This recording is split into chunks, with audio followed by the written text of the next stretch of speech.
विधानसभा सत्र के आखिरी दिन योगी आदित्यनाथ ने अखिलेश यादव के लिए शायरी बोली कि कैसे कैसे मंजर सामने आने लगे हैं, गाते गाते लोग चिल्लाने लगे हैं। कि कैसे मंजर सामने आने लगे हैं और गाते गाते लोग चिल्लाने लगे हैं। जब जवाब देने अखिलेश यादव खड़े हुए तो एक लाइन बोलकर योगी पर तंज कसा, क्योंकि योगी आदित्यनाथ सदन में अब तक शायरियां नहीं पढ़ते थे।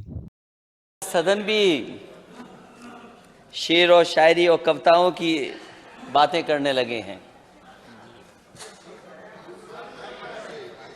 बदले बदले मेरे सरकार नजर आते हैं। अखिलेश ने कहा कि बदले बदले मेरे सरकार नजर आते हैं।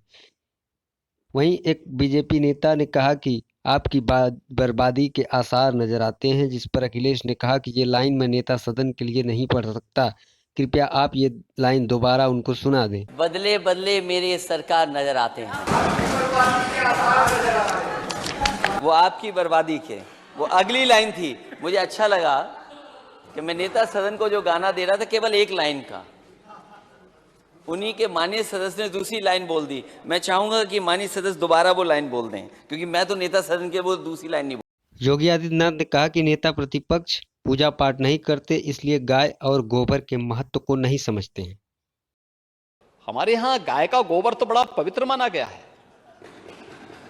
और मुझे लगता है कि थोड़ा भी नेता प्रतिपक्ष हम लोगों से नहीं मानते, हो सकता है वे पूजा ना करते हों, लेकिन मैं वही आ रहा हूं।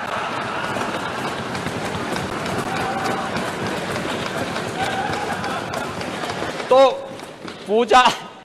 पूजा कैसे होती है, और पूजा में जब स्वीकार कर लेना।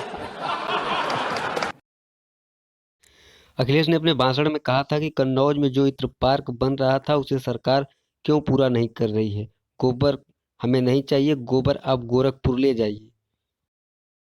नेता सदन से कहूंगा गोबर नहीं चाहिए, हमें गोबर प्लांट नहीं चाहिए, आप गोबर प्लांट ले जाइए गोरखपुर। गोबर की चर्चा हुई तो फिर गाय की भी चर्चा होने लगी।